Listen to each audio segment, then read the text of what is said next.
Each year, more than 10 million women and men experience domestic violence. 1 in 3 women and 1 in 4 men have experienced some form of physical violence by an intimate partner. Here we see sexual assault patients. We also do like domestic violence, physical assault patients, whether it be adult or pediatric. So in my past, I had domestic violence. My father was a very abusive alcoholic. So my childhood was filled with domestic violence. Always something that I have wanted to pursue as I got older, something that I could use to help other women or other children or people who are going through the exact same things that I went through when I was younger. That kind of helps to propel me to love what I do. Domestic abuse can be physical, emotional, or psychological. Often, the abuser wants to maintain control over their victim. There's definitely different things in play that I think not only sexual assault nurses are trained for, but emergency room nurses, because we do encounter this a lot more than what people realize. We can give them resources as far as like domestic violence shelters, or a lot of times women in that situation have had their power taken. They have had their jobs, their money, everything is controlled by whoever is their abuser. So there's things that we can give them as far as job resources, or clothing resources. Like our advocates are wonderful about that also, as far as getting clothing or setting up things legal wise for the children, so like the abuser doesn't come and try and take them from school. The Adena Survivor Advocate Program has helped many domestic violence victims, and they can help you. Our team of caring professionals know how to keep survivors safe and get their life back. Look forward. There's people out there that love you, that want to help you, that have resources for you. And that's why I'm so blessed to be in the role that I'm in, because when I was in that situation, domestic violence was very hush-hush. It's okay to talk about it now. And I'm blessed to be able to be a part of it. Like, I couldn't ask for anything better.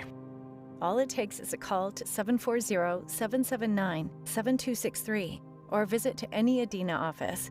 You can also visit adena.org/advocacy program for more information. Love doesn't hurt. Break the silence against violence.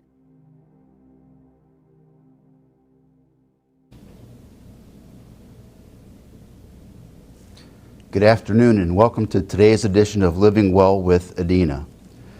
During the pandemic, we encourage you to keep your masks on, to wash your hands, and to stay socially distanced.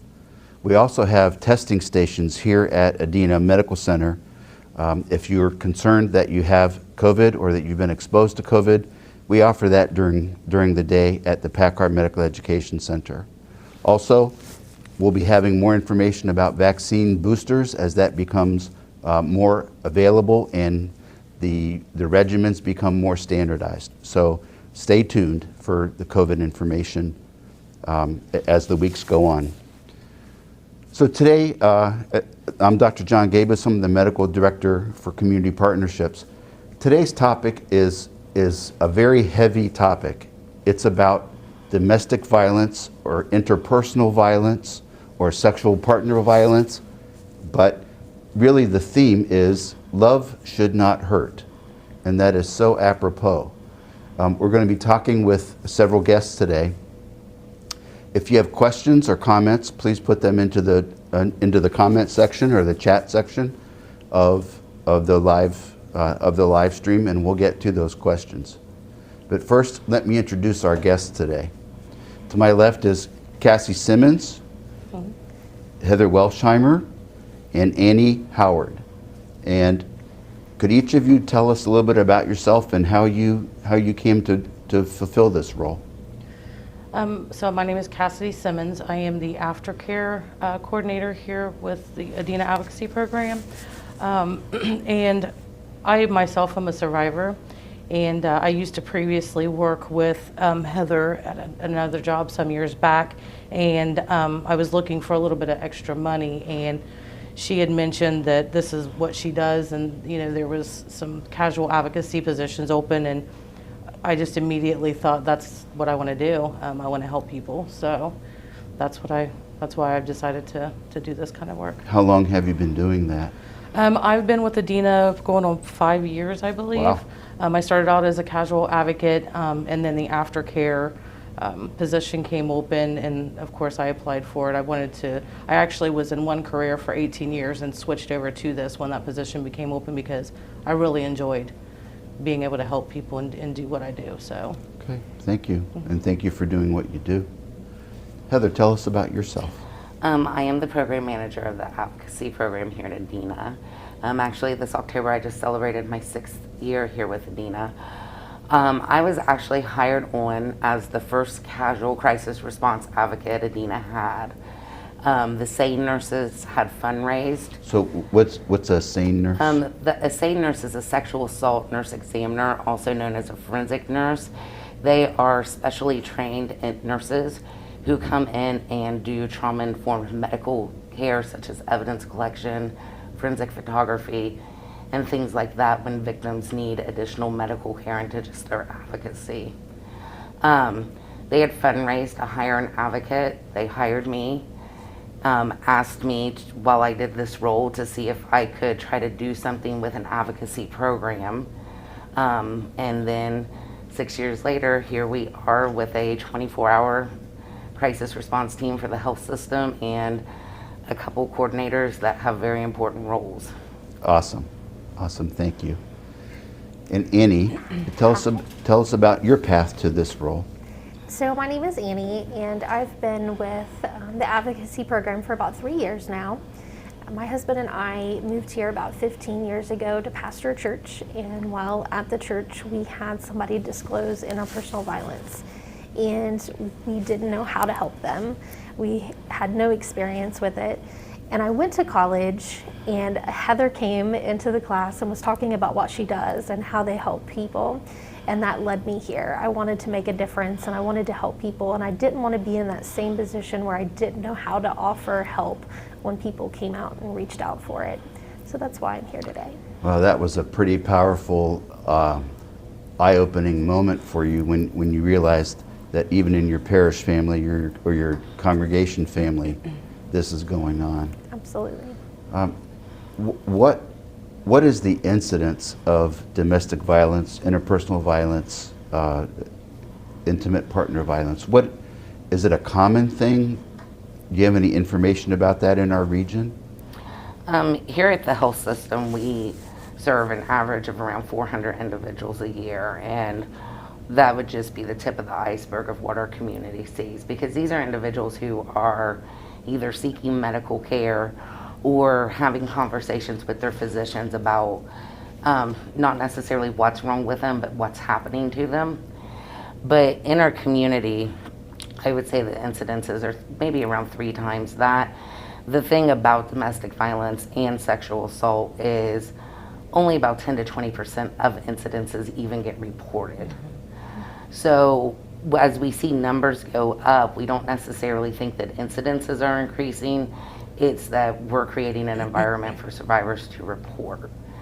But we have no real way to know Sure. what the incident rates are in a community, because so many people don't report, and that even underreporting even gets worse when you get into different cultural backgrounds and cultural needs that are minorities in communities. So let's talk about that, and actually I'd like to have all 3 of you answer this. What are the barriers to reporting an incident where somebody has hurt you, male or female, older or younger? What are some of the barriers? So if you say the incidence is significantly higher than what's being reported, what would stop people from saying, hey, I've been hurt? Fear. I think fear is probably one of the number one things that keeps an individual from speaking out. There might be some lack of resources or just not understanding or knowing where to get the help. I know that when I was dealing with interpersonal violence, there wasn't programs like this.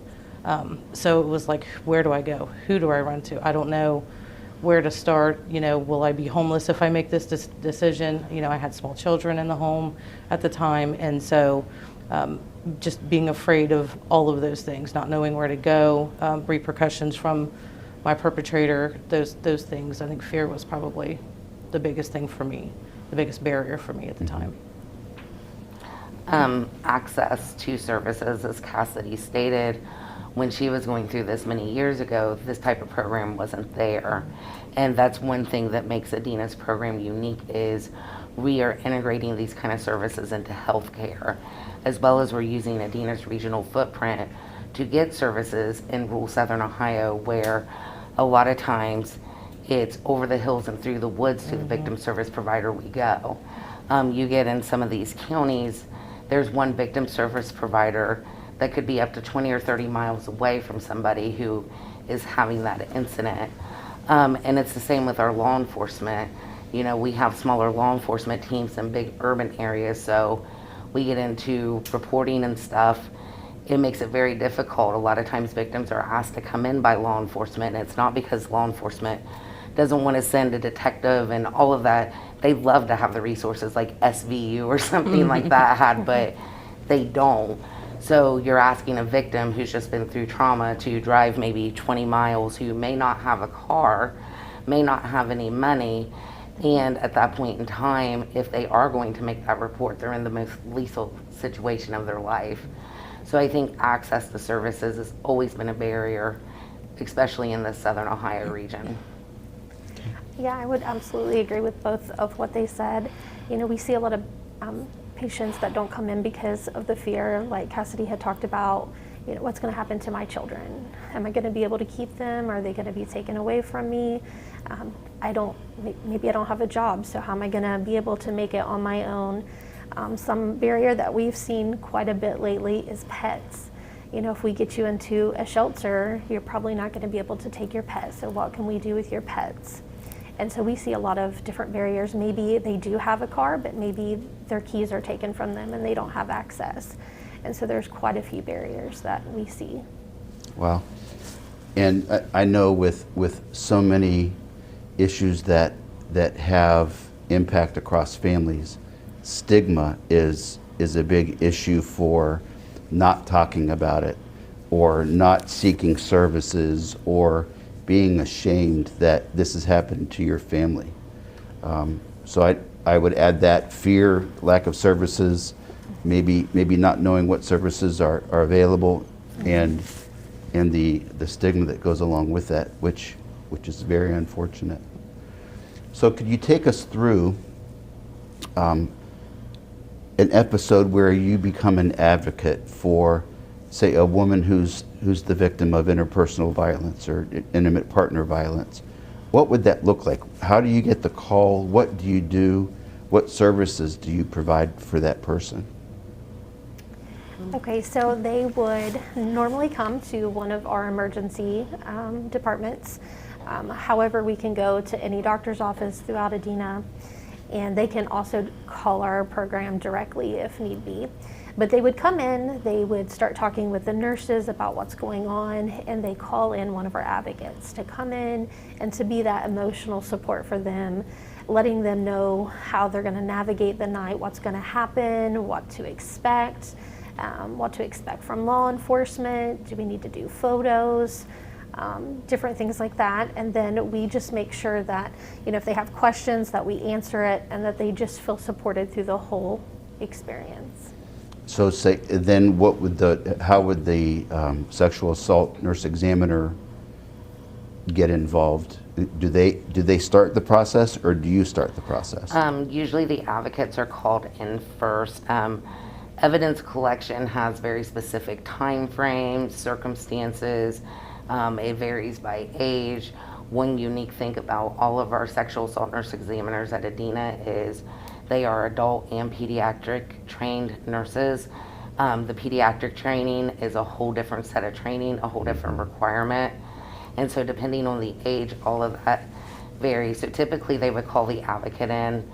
We would go through our process explaining the rights, explaining what the evidence collection consists of, and then the same nurse would come in, and the advocate usually remains bedside if the survivor is comfortable with that, and provides that support piece as that evidence collection is taking place.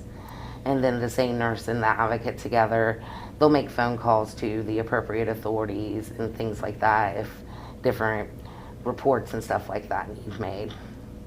Okay.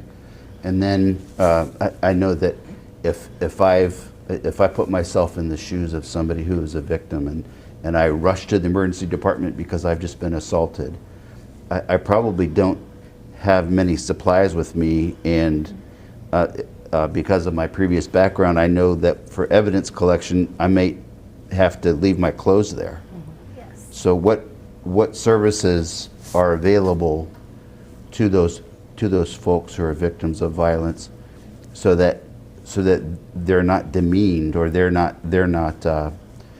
further traumatized by, how am I going to get home? I'm not going to wear a hospital gown.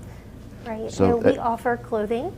So if we need to take their clothing for it to be sent off to BCI with their kit, we will provide all of that for them so that they will have something to go home in. We also provide transportation, so if they've come here, somebody's dropped them off, we can help them get to a safe location. And we provide hygiene kits, even safety devices, because if they're going to go home and they want to feel protected, they may need door jams or window locks, and we provide that as well. Okay. So we've had the response, we've provided the service, and the exam has been done. Whatever it needs to be collected is collected. How do you support these folks over the course of the next several days or weeks or months? So that's ultimately, we do offer the aftercare services, and that's what I do. I will generally follow up anywhere from 1 to 3 days from your visit with us, and just talk with you, see where you're at in your journey. If they have food insecurities, if they would need more clothing, if they couldn't go back home, I would help be able to get those kind of resources to them. If they felt like they needed counseling, or they simply needed a new doctor. A lot of our sexual assaults do require that follow-up with their primary care or whoever, and so if they don't have a physician, then I will help them try to find a new physician. Like I said, if they have the food insecurities, we're able to get food boxes for them together, things like that. I've helped people seek for shelter if they're looking to go into some kind of a rehabilitation. I've helped with that. It's basically very individualized, so it's whatever their needs are. I do help them with. If they're looking to get a protection order in place, I can refer them to the Domestic Violence Coalition here in town. If they want some accompanying that for emotional support, I've done that. If they didn't want to make a report the night that they were seen at Adena, and a few days later they feel like they're ready, I can accompany them to that as well as emotional support, just to be there for them. It's very traumatizing going through something, and so just to have that emotional support, a lot of people don't have that. You'd be really surprised how many individuals not only don't have the emotional support, but they just don't, like you said, with the stigma with family members and things like that. They don't want to go to mom, they don't want to go to their sister, they don't, so to have somebody who has that non-judgmental trustworthiness that they can feel that they can open up to, and have somebody that can be there by their side for that emotional support it's a really big deal. Mm-hmm. But that's some of the things, just a small amount of things that I do as far as follow-up with them. That's so incredibly valuable for them. Mm-hmm. To know that somebody cares for them and loves them as a sister or as a brother. I just want to remind our audience that if you have any questions on this very, very important and very serious topic, to please enter those into the comment section or the chat section. We really do want to hear from you. And I know that when the introduction video was playing, there was a phone number that was on the screen that people could call. And I didn't memorize it when I saw it, but what would that phone number be? That's 740-779-7263. 779-7263, 740 area code. Yes. So remind me again, and we'll make sure that we get that out for folks to see and to hear. So this is so heavy. Let's talk about some successes from your experiences, because I know in my own family, I had a family member who was in a violent situation, And it was very hard. She's very educated. It was very hard for her to leave that situation. And she did, and her life was dramatically improved. What are some of the success stories that you have experienced so that we're able to give hope and courage to other people that might want these services? So there's somebody that always comes to my mind. Was actually going to counseling at Adena Counseling Center, and she finally decided to have enough courage to disclose to her counselor what was going on at home. And so they called us, and we met with her during those counseling appointments. Adena Counseling Center was amazing. They gave us a little spot that we could sit down and talk with the individual and kind of get an exit plan together. She was in the situation and she wanted to get out, but it was very touch and go because he could not know what was going on. So that's why we utilized her appointment times to kind of come in at the end of those sessions with her counselor, and I'd come in and we'd exit plan and we would talk about things. And she ultimately did get into a shelter. She's from another county, so she went to the shelter there, and within, I believe it was about 3 months, she found housing for her and her child, and she's doing wonderfully. It's been 2.5 years, I believe, that she has left her abuser, and she tells me all the time just how grateful she is, and we still communicate, if only just for that emotional support. Every month or so we'll communicate and talk and reach out, and so she seems to be doing really well, and she's flourishing, and she's gained that independence, and I'm really proud of her because when she started, when I first met her, she was so scared and didn't know what to do and how to do it. And I mean, it's good that we can kind of game plan and work together to figure out, okay, well, if I've got to come to one of your appointments and be ducked back in the corner and then come out and we can talk for 4 months, if it takes that long, it takes that long, So, I mean, that was a really good success story that she was able to get out of that situation. Okay, how about you, Heather, or you, Annie? Some successes aren't as big. One thing that's always struck me about, especially Cassidy's work, is we come from such a non-judgmental point of view, and our services have no contingencies. Mm-hmm. So if you have substance use issues, we don't require you to be in recovery. Mm-hmm. We just need to know you're safe and you're taken care. And we've had a handful of individuals who have been involved in human trafficking as well as commercial sex, sometimes voluntary, a lot of times involuntary.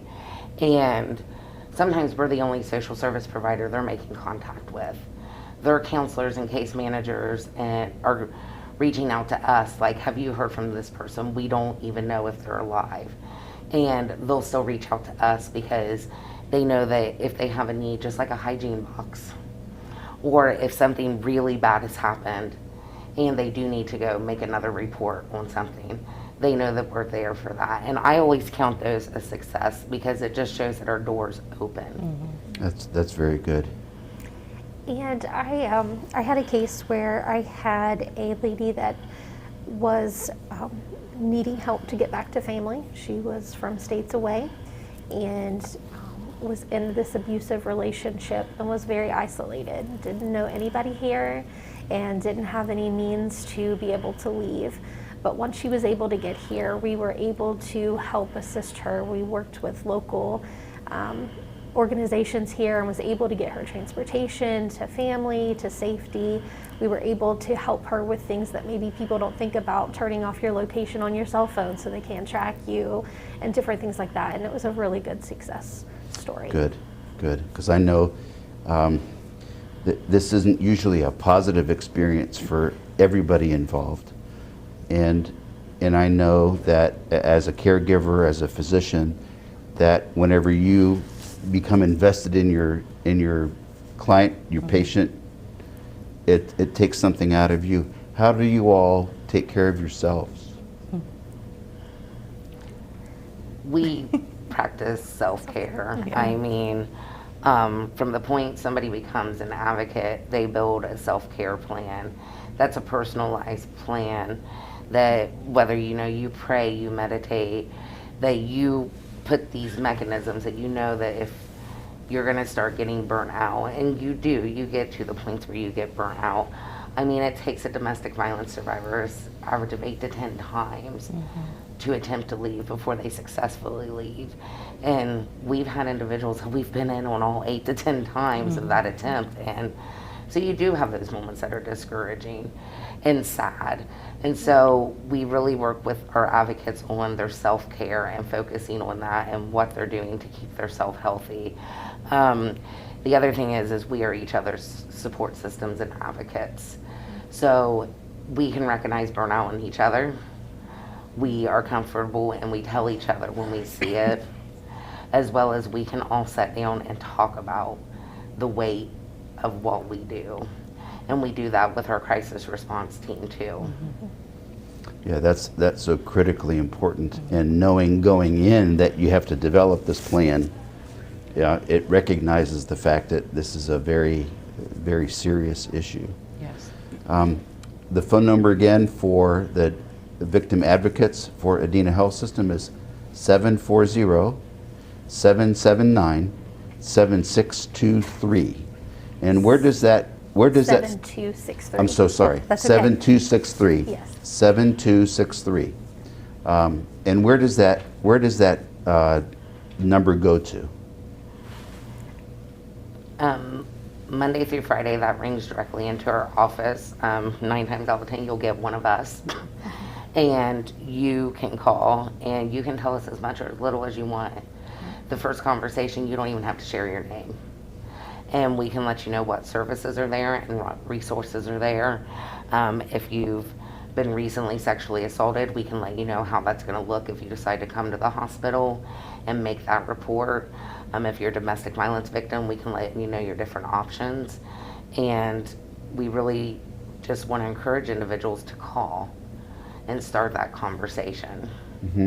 So we have a question from a viewer, and I'm going to introduce it by, most families don't experience this kind of violence. And their understanding of that doesn't happen here, human trafficking in Chillicothe, I don't think so. So how can the community help identify the problem, help to provide resources, and then in general support what you're doing? So how can the community help you reach out to these folks? To identify, if you know somebody who appears to be withdrawn, depressed, not what you were, not getting not into activities, they're out right, of that sorts. they used to, try to talk with them. It takes a lot for somebody to disclose to anyone, like you said, with families and things that just people in general think that it doesn't happen here. And a lot of times is what they think is normal is actually abuse. When you've been with somebody for a significant amount of time and, when they're speaking to you, well, that's normal. He's always spoke to me that, well, he's always verbally abused you then, and a lot of people don't recognize that. So it is trying to identify, and like I said, just being not their normal self, just, hey, how are you doing today? Would you like to talk about anything, and if they do decide to disclose, have them call us, or they can just simply come to the emergency department, and ask for an advocate. But we do encourage just to give us a call, and we can be that emotional support, talk with them, see what their goals are, what they'd like to do. I heard you mention exit plan. What goes into an exit plan?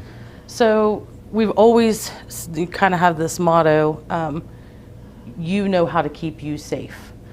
You're with the perpetrator day in and day out.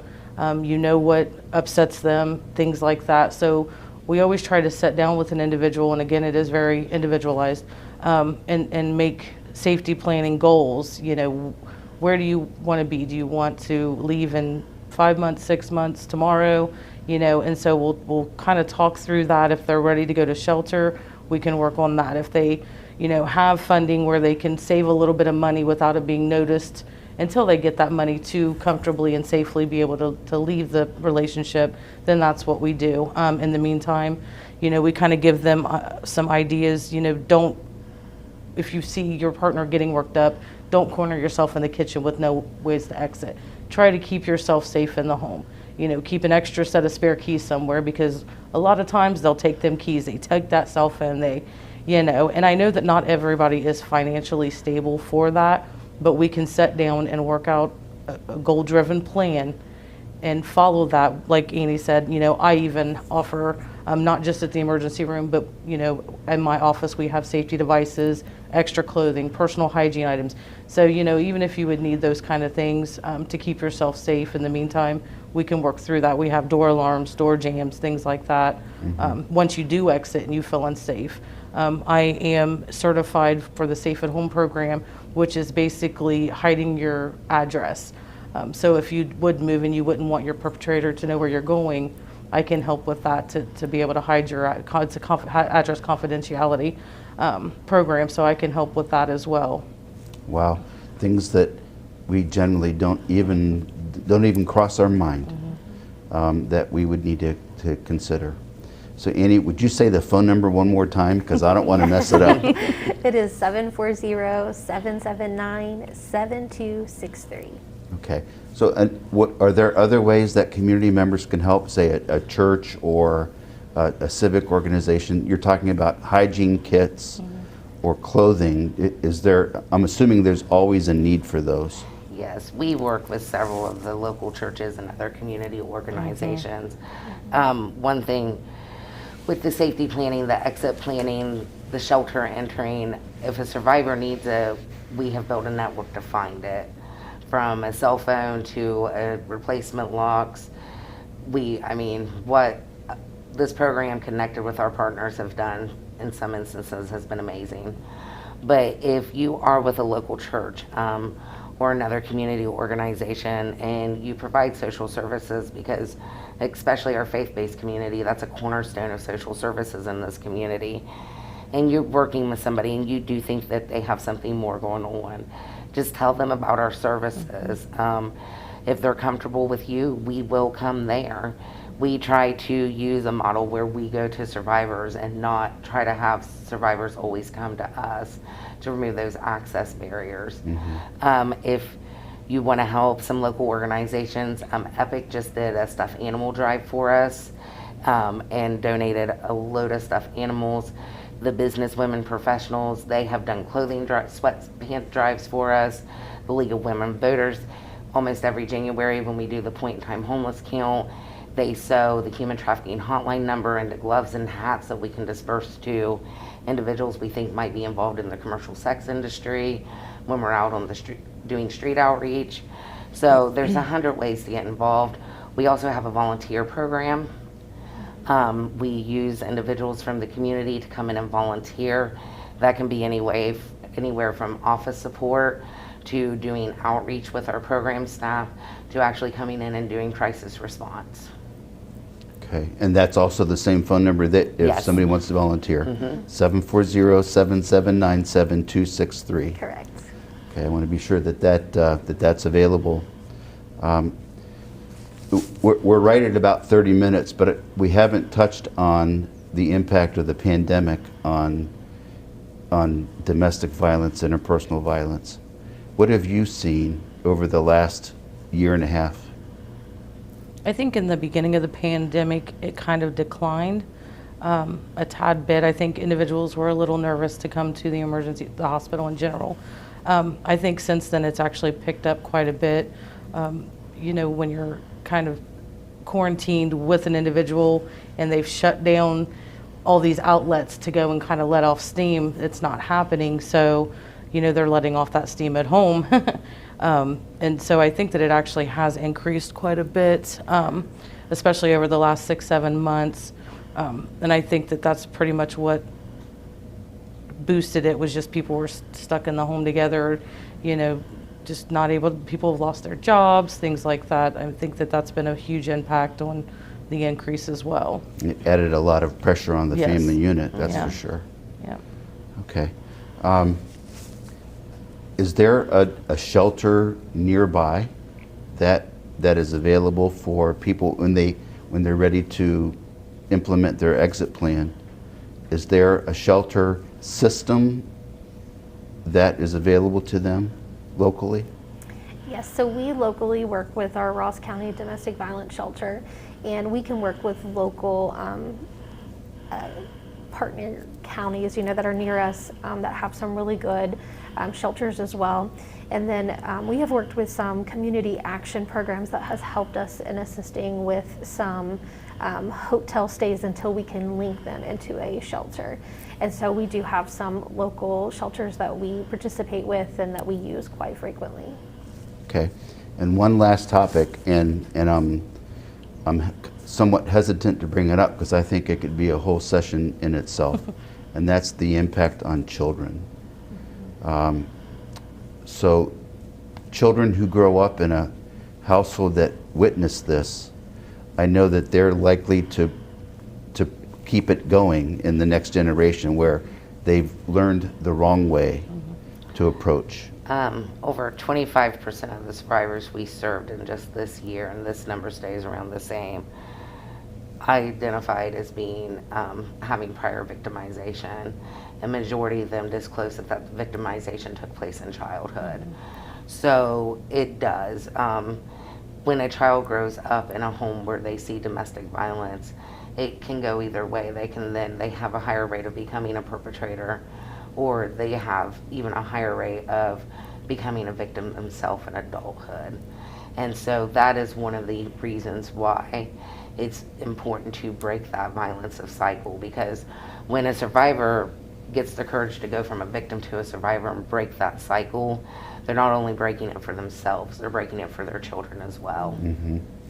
Sure. When before we went live, we saw a video featuring Janelle Randolph, who was one of the Sane nurses in the Adena Medical Center Emergency Department here in Chillicothe. And she disclosed in that video that she grew up in a very difficult household, and in that she is helping those victims. I think I just am in awe of people who can turn their pain into passion, and like you, and are able to reach out to people in need. One of the things I think about is the topic was love should never hurt. And when you think of the ultimate love, love is patient, love is kind, love is not jealous, doesn't put on airs, and it builds the other person up. That's always our desire when we love somebody. But whenever we didn't have a method of learning that, it sometimes is just not possible. And we would hope that we would have services available for anybody who needs those services, including people who were prior victims who continue to be in those situations. So one more time, the phone number for the Victim Advocate Center for Adena Health System, 740-779-7263. So thank you all so very much for doing this very, very important work. You are helping show love to others when others are not showing love to these people. And thank you so very much. Thank you for allowing us to be here. Sure. Well, that wraps up today's Living Well with Adena. I'm Dr. John Gabus, Medical Director of Community Partnerships. We'll see you in a few weeks.